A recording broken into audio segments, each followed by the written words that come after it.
Hello students, my name is Sadhav and I welcome you all to my channel. Students, आज के इस video में हम लोग देखने वाले हैं pair of linear equations in two variables का लेक्चर नंबर 3। एंड स्टूडेंट्स, आज की इस वीडियो में हम लोग डिस्कस करने वाले हैं एक्सरसाइज 3.2 क्वेश्चन नंबर 2 के तीनों पार्ट्स का डिटेल्ड सॉल्यूशन। तो सबसे पहले क्वेश्चन की स्टेटमेंट रीड करते हैं। On comparing the ratios a1 upon a2, b1 upon b2 and c1 upon c2, find out whether the following pair of linear equations are consistent or inconsistent.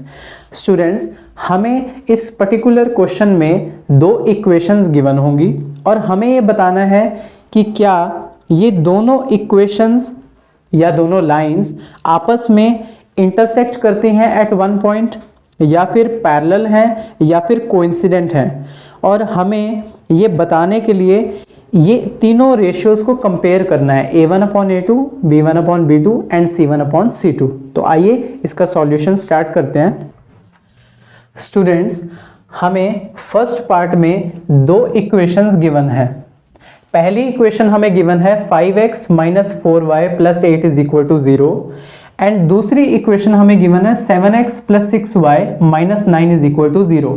हमें ये बताना है कि ये आपस में इंटरसेक्टिंग है, कोइंसिडेंट है या पैरेलल है। तो इसके लिए फटाफट से a1 b1 c1 और a2 b2 c2 की वैल्यूज निकाल लेते हैं। स्टूडेंट्स, इस पहली इक्वेशन को आप कंपेयर कीजिए a1x plus b1y plus c1 is equal to 0 से। तो यहाँ पर a1 की वैल्यू आ जाएगी 5, b1 की वैल्यू आ जाएगी -4, c1 की वैल्यू आ जाएगी 8। ठीक है स्टूडेंट्स। सिमिलरली a2 की वैल्यू यहाँ पर आ जाएगी 7। अब आप इस दूसरी वाली इक्वेशन को a2x plus b2y plus c2 is equal to 0 से कंपेयर करेंगे। तो यहाँ पर x का कोएफिशिएंट है a2 और यहाँ पर x का कोएफिशिएंट है 7। तो a2 किसके बराबर आ जाएगा 7, b2 is equal to 6, c2 is equal to -9। तो स्टूडेंट्स, ये 6 वैल्यूज मैंने यहाँ पर लिख दी, a1 b1 c1, a2 b2 c2। अब हम यहाँ पर रेशियो निकालते हैं। स्टूडेंट्स, a1 अपॉन a2 की वैल्यू आ रही है 5 अपॉन 7, b1 अपॉन b2 की वैल्यू आ रही है -4 अपॉन 6, जो कि हो जाएगा -2/3। तो students, 5 upon 7 is not equal to -2/3। इसका मतलब जो a1 अपॉन a2 है वो b1 अपॉन b2 के इक्वल नहीं है। तो यही यहाँ पर मैंने लिख दिया स्टूडेंट्स। और हमें पता है a1 upon a2 is not equal to b1 upon b2। ये किसको इंडिकेट करती है? ये इंटरसेक्टिंग लाइंस को इंडिकेट करती है।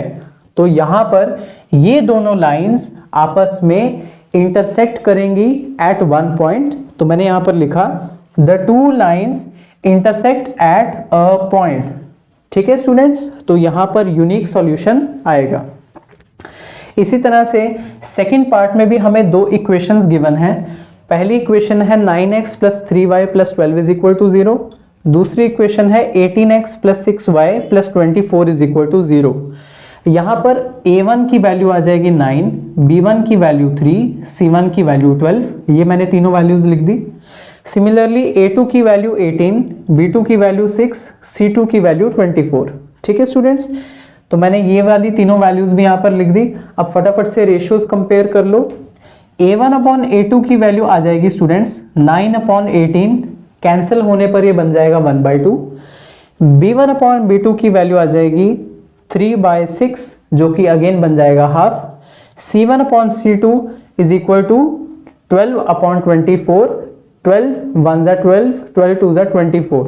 तो यहाँ पर a1 upon a2, b1 upon b2 और c1 अपॉन c2 ये तीनों आपस में क्या आ रहे हैं स्टूडेंट्स? इक्वल आ रहे हैं, सेम आ रहे हैं। तो स्टूडेंट्स, जब ये तीनों रेशियोज आपस में इक्वल होते हैं तो ये कब होते हैं? जब ये दोनों लाइंस आपस में क्या होती हैं? कोइंसिडेंट। जब ये दोनों लाइंस आपस में ओवरलैप करती हैं। तो यहाँ पर ये कंडीशन बताती है स्टूडेंट्स कि ये जो दोनों लाइंस हमें गिवन थी क्वेश्चन में, ये दोनों लाइंस आपस में कोइंसिडेंट हैं। The two lines are coincident. ठीक है स्टूडेंट्स, इस केस में हमें इनफाइनाइटली मैनी सॉल्यूशंस मिलते हैं। लास्ट पार्ट में स्टूडेंट्स हमें दो इक्वेशंस गिवन है।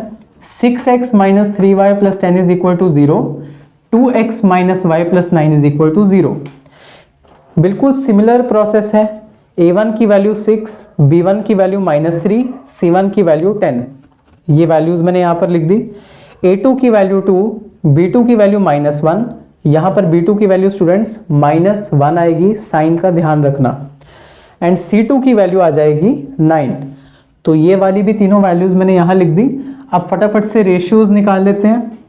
a1 अपॉन a2 करने पर 6 अपॉन 2 मिलेगा जो कि आ जाएगा 3। b1 अपॉन b2 करने पर हमें मिलेगा -3 अपॉन -1 जो कि फिर से 3 आ जाएगा। तो ये दोनों आपस में सेम है। But c1 upon c2 students आ रहा है 10 अपॉन 9 जो कि इन दोनों से डिफरेंट है। तो मैंने यहाँ पर लिखा a1 upon a2 it is equal to b1 upon b2 क्योंकि ये दोनों की वैल्यू 3 आ रही है। But it is not equal to c1 upon c2 क्योंकि c1 अपॉन c2 की वैल्यू डिफरेंट आ रही है। तो स्टूडेंट्स ये वाली कंडीशन कब वैलिड होती है? जब दोनों लाइंस आपस में पैरेलल होती हैं। तो यहाँ पर मुझे इस कंडीशन को देखकर ये पता चलता है कि ये जो दोनों लाइंस हमें गिवन है, the two lines are parallel, ये आपस में पैरेलल हैं। और पैरेलल लाइंस के केस में स्टूडेंट्स नो सॉल्यूशन मिलता है, मतलब एक भी सॉल्यूशन नहीं मिलता। आई होप स्टूडेंट्स आपको आज का ये क्विक लेक्चर बहुत अच्छे से समझ में आया होगा। एंड अगर आपको कोई भी डाउट है तो नीचे कमेंट सेक्शन में ड्रॉप कर देना, हमारी टीम डेफिनेटली आपको रिप्लाई करेगी। एंड अगर आपने इस चैनल को अभी तक सब्सक्राइब नहीं करा तो सब्सक्राइब करना, साथ ही इस वीडियो को भी लाइक कर देना ताकि मुझे ये पता चले कि आप लोगों को ये कंटेंट अच्छा लग रहा है। Thank you so much.